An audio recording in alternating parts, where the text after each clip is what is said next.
और चलिए आपको सीधी तस्वीरें दिखाते हैं। ये तस्वीरें हैं वाराणसी से, जहां प्रधानमंत्री नरेंद्र मोदी पहुंच चुके हैं बनारस।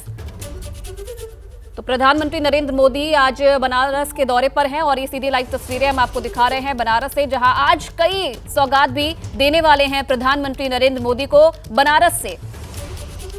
और साथ में आप देख सकते हैं राज्यपाल आनंदीबेन पटेल, मुख्यमंत्री योगी आदित्यनाथ, उप मुख्यमंत्री ब्रजेश पाठक को इन तस्वीरों में लाल बहादुर शास्त्री एयरपोर्ट का विस्तार, काशी दौरे पर प्रधानमंत्री नरेंद्र मोदी और 6000 करोड़ की परियोजनाओं का आज वो लोकार्पण और शिलान्यास करेंगे। लाल बहादुर शास्त्री अंतर्राष्ट्रीय एयरपोर्ट पर पहुंचे और रिंग रोड स्थित हरिहरपुर में नवनिर्मित आरजे शंकर नेत्र चिकित्सालय में जाएंगे और साथ ही साथ उनका कार्यक्रम है, एक जनसभा को भी संबोधित करेंगे। तो काफी अहम दौरा प्रधानमंत्री नरेंद्र मोदी का, जिसकी शुरुआत हो गई है। तस्वीरें आप देख रहे हैं जहां पर तमाम आज योजनाओं की सौगात भी प्रधानमंत्री देंगे, जिनमें 23 विकास परियोजना ऐसी है जिनकी शुरुआत प्रधानमंत्री की तरफ से की जाएगी। तो ये तस्वीरें भी अब आपको दिखा रहे हैं। कार्यक्रमों की शुरुआत हो गई है, जिनमें प्रधानमंत्री नरेंद्र मोदी जाएंगे, नए टर्मिनल भवन, रनवे के विस्तार की नींव रखेंगे और साथ ही साथ काशी से कई और दूसरे राज्यों को भी सौगात प्रधानमंत्री की तरफ से दी जाएगी, जिनमें 23 परियोजनाएं ऐसी है जो जनता को समर्पित करेंगे प्रधानमंत्री। इसी के साथ आरजे शंकरा नेत्र चिकित्सालय के लोगों को समर्पित करेंगे और श्री काशी विश्वनाथ मंदिर अन्न क्षेत्र प्रसाद वितरण का भी आज प्रधानमंत्री शुभारंभ करेंगे। तो देश भर से जुड़ी स्वास्थ्य, शिक्षा, खेल, धर्म, पर्यटन से रोजगार, आवास, विमानन की ऐसी योजनाएं हैं जिनका आज लोकार्पण और शिलान्यास करेंगे प्रधानमंत्री। वाराणसी एयरपोर्ट के विस्तारीकरण, नए टर्मिनल भवन की नींव भी रखेंगे, आरजे शंकरा नेत्र चिकित्सालय को लोगों को समर्पित करेंगे। एक बार फिर से तस्वीरें आपको दिखाते हैं, वाराणसी से तस्वीरें। प्रधानमंत्री नरेंद्र मोदी आज काशी के दौरे पर हैं और कई सौगातें आज प्रधानमंत्री पूरे देश भर को देने वाले हैं। ये तस्वीरें आपको दिखा रहे हैं जहां पर प्रधानमंत्री नरेंद्र मोदी के साथ साथ यूपी के मुख्यमंत्री योगी आदित्यनाथ और राज्यपाल आनंदीबेन पटेल भी मौजूद हैं। और शंकरा आई हॉस्पिटल का जो सौगात है वो प्रधानमंत्री ने आज दी है और इसी के साथ साथ 23 ऐसी परियोजनाएं हैं जिनका शुरुआत करेंगे, जिनकी सौगात आज देने वाले हैं प्रधानमंत्री नरेंद्र मोदी। तो कुल 5 घंटे आज बनारस में रहने वाले हैं। 23 परियोजनाओं के जरिए 6611 करोड़ रुपए की सौगात पूरे देश को देंगे। यूपी के साथ साथ 7 ऐसे शहर हैं जिन्हें आज सौगात प्रधानमंत्री की तरफ से दी जाएगी। मध्य प्रदेश, छत्तीसगढ़, पश्चिम बंगाल, बिहार और यूपी वो राज्य जिन्हें आज सौगात देने वाले हैं प्रधानमंत्री नरेंद्र मोदी। और इस खबर पर हमारी नजर बनी हुई है। आगे बढ़ेंगे, एक और बड़ी खबर आपको बता दें। दिल्ली में धमाके को लेकर बहुत बड़ी खबर। अपडेट यह है कि दिल्ली में ब्लास्ट की जांच एनआईए करेगी। गृह मंत्रालय ने जांच एजेंसी से रिपोर्ट मांगी है। बड़ी जानकारी, बड़ा अपडेट। दिल्ली में धमाके को लेकर यह बहुत बड़ी खबर। दिल्ली में ब्लास्ट की जांच करेगी एनआईए। गृह मंत्रालय ने जांच एजेंसियों से रिपोर्ट मांगी है। जांच एनआईए को सौंप दी गई है और जांच एजेंसियों से रिपोर्ट गृह मंत्रालय की तरफ से मांगी गई है। और आशीष फिलहाल इस खबर पर और ज्यादा जानकारी हमें देंगे। आशीष, और क्या जानकारी इस पर? देखिए, होम मिनिस्ट्री ने इस पर पूरी रिपोर्ट इन्वेस्टिगेटिव एजेंसी से मांगी है और ये बड़ा हमला है, इसको लाइटली नहीं लिया जा रहा है। जाहिर है इसमें शक है कि कोई साजिश हो सकती है जिस तरह से ये प्लान किया गया है बॉम्ब, और लगातार हम इसको रिपोर्ट कर भी रहे हैं। पहले भी हमारे कॉलीग्स ने बताया था कि एनआईए को ये जांच हैंडओवर की जाएगी। मुझे भी टॉप सोर्सेज ने ये कंफर्म किया है कि एनआईए इसकी जांच करेगी और जैसा मैंने आपको बताया कि होम मिनिस्ट्री ने पूरे वारदात पर रिपोर्ट मांगी है और उसके मुताबिक इन्वेस्टिगेशंस को आगे बढ़ाया जाएगा। जी ठीक है, बहुत धन्यवाद आशीष आपका तमाम जानकारी देने के लिए। तो एनआईए को जांच सौंप दी गई है, अब एनआईए की जांच करिए। दिल्ली में धमाके वाली जगह पर बिखरा पड़ा मिला सफेद पाउडर। एफएसएल एनएसजी की टीम ने कलेक्ट किया सैंपल। दिल्ली पुलिस ने एक्सप्लोसिव एक्ट के तहत दर्ज की एफआईआर। एक्सप्लोसिव एक्ट के तहत एफआईआर दर्ज करने के बाद स्पेशल सेल को ट्रांसफर किया जाएगा केस। पूरे इलाके की घेराबंदी करके की जा रही है मैपिंग। दहशतगर्दों की पहचान के लिए दुकानों में लगे सीसीटीवी कैमरों की जांच जारी है। दिल्ली के रोहिणी में धमाके पर बड़ा खुलासा। सूत्रों के हवाले से खबर, त्योहार के मौके पर बड़ी आतंकी साजिश का इनपुट था। ब्लास्ट के बाद दिल्ली में हाई अलर्ट। दिल्ली के प्रशांत विहार में सीआरपीएफ स्कूल में ब्लास्ट का वीडियो सामने आया। तेज धमाके के साथ हुआ ब्लास्ट। शुरुआती जांच में देसी बम से ब्लास्ट की आशंका। दिल्ली के प्रशांत विहार में सीआरपीएफ स्कूल के पास धमाका। धमाके से आसपास की दुकानों के शीशे टूटे। पूरे इलाके की घेराबंदी कर जांच जारी। खंगाले जा रहे हैं सीसीटीवी फुटेज। प्रशांत विहार के सीआरपीएफ स्कूल के पास एनएसजी ने पूरा स्पॉट अपने कंट्रोल में लिया। ब्लास्ट की जांच के लिए दिल्ली पुलिस की एंटी टेरर सेल की कई टीमें भी मौके पर मौजूद हैं। दिल्ली की कानून व्यवस्था पर मुख्यमंत्री आतिशी ने सवाल उठाए। कहा, कल वेलकम में चली थी गोली, आज स्कूल के बाहर बम ब्लास्ट। क्या कर रही है केंद्र सरकार? बहराइच में बुलडोजर एक्शन से आशंकित लोगों को आज के लिए राहत। आज नहीं चलेगा बुलडोजर, कल हो सकती है कार्रवाई। एक्शन से पहले इलाके में पसरा सन्नाटा।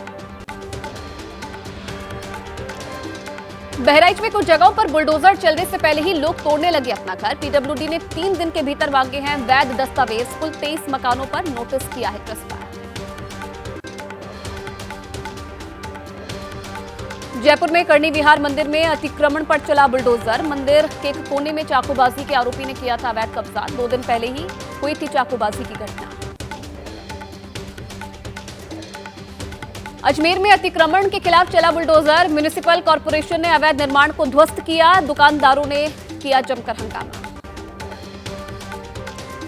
महाराष्ट्र में महायुति के बीच सीटों के बंटवारे का आज हो सकता है ऐलान। सूत्रों के हवाले से खबर, 28 सीटों पर अभी नहीं बनी है सहमति। अगर पेच सुलझा तो आज देर रात तक नामों का ऐलान संभव।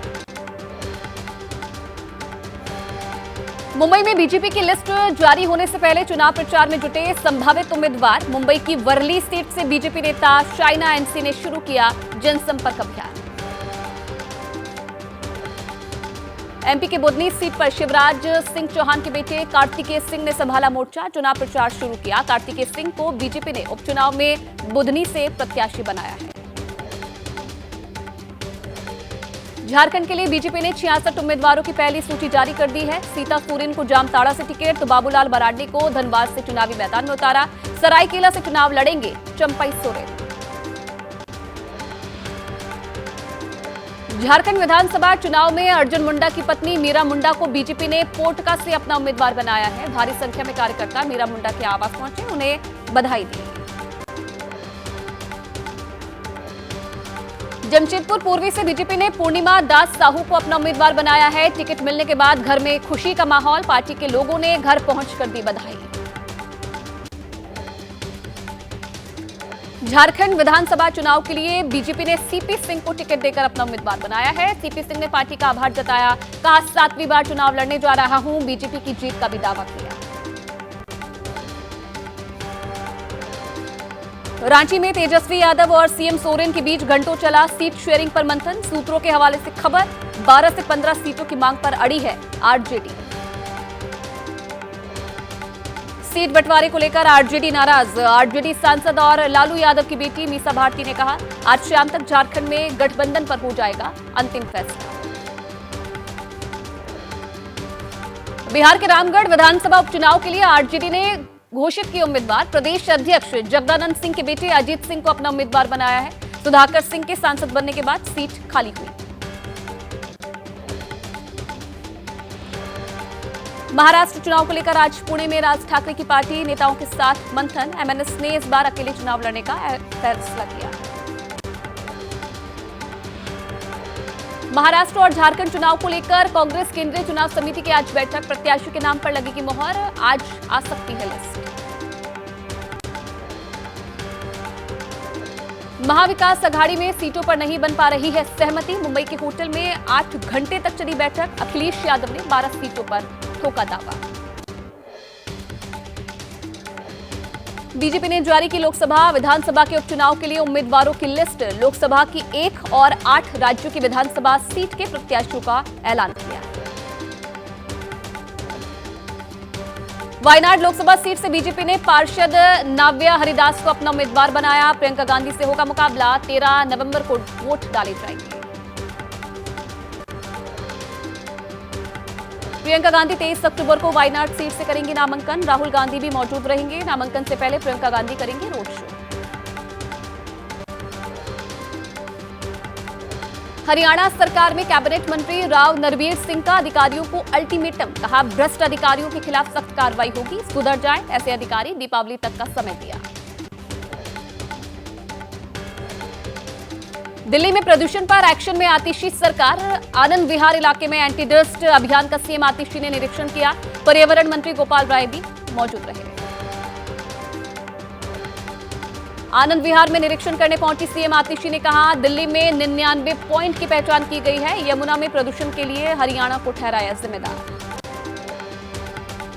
दिल्ली में कालिंदी कुंज में यमुना में तैरता दिखा जहरीला झाग, हवा के साथ यमुना का पानी भी दूषित। छठ पर्व से पहले दूषित पानी को लेकर लोगों में चिंता। दिल्ली में प्रदूषण को लेकर आम आदमी पार्टी की सरकार ने बीजेपी और पड़ोसी राज्यों पर ठीकरा फोड़ा। आनंद विहार इलाके में प्रदूषण पर बोले गोपाल राय, कहा यूपी की बसों की वजह से होता है पोल्यूशन। दिल्ली की हवा को प्रदूषण मुक्त बनाने की कवायद तेज, चिराग दिल्ली इलाके में पीडब्ल्यूडी करा रही है जगह जगह पानी का छिड़काव। दिल्ली एनसीआर में प्रदूषण नियंत्रण के लिए लागू है ड्रैफ्ट 1।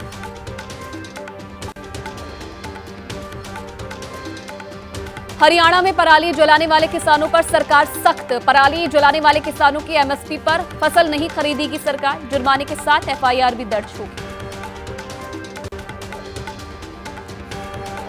महाराष्ट्र के संभाजीनगर में मराठा नेता मनोज जारंगी और मौलाना सज्जाद नोमानी के बीच में मुलाकात हुई है। मराठा आरक्षण और विधानसभा चुनाव के मुद्दे पर दोनों के बीच चर्चा हुई। मध्य प्रदेश के बालाघाट में 2 घरों से 3.5 लाख रुपए के अवैध पटाखे बरामद हुए हैं। बिना लाइसेंस के रखे गए थे पटाखे, पुलिस प्रशासन ने गोदाम को सील किया। मुंबई में जूनियर आर्टिस्ट शबरीन को पुलिस ने गिरफ्तार किया है। शबरीन पर 2.5 साल के मासूम बच्चों के अपहरण का आरोप।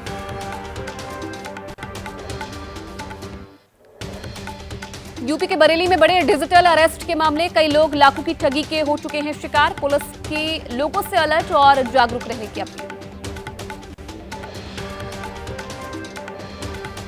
अहमदाबाद के लाठी गांव में बिजली गिरने से एक ही परिवार के 5 लोगों की हुई मौत, मृतकों में 2 बच्चे भी शामिल। खेत में मजदूरी करने के दौरान गिरी आकाशीय बिजली।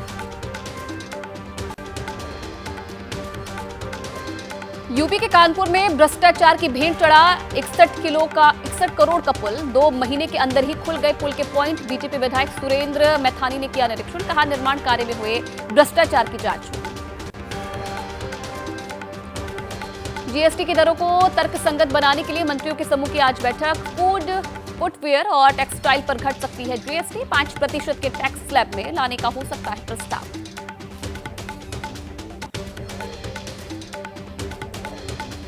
दिल्ली के वेलकम इलाके में आपसी रंजिश में 17 राउंड फायरिंग, एक लड़की को लगी गोली, 2 कारोबारियों के बीच पैसे को लेकर हुआ था विवाद।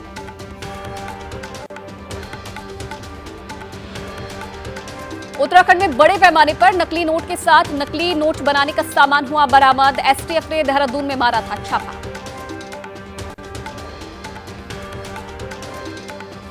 उद्योगपति मुकेश अंबानी ने उत्तराखंड में बद्रीनाथ और केदारनाथ धाम में किए दर्शन पूजन। दोनों धामों के विकास के लिए मुकेश अंबानी ने 5 करोड़ रुपए का दान भी किया। दिल्ली के जवाहरलाल नेहरू स्टेडियम में हाफ मैराथन का आयोजन, 36,000 से ज्यादा लोगों ने लिया हिस्सा। हाफ मैराथन में ओपन और एलीट कैटेगरी में 3 तरह की रेस आयोजित।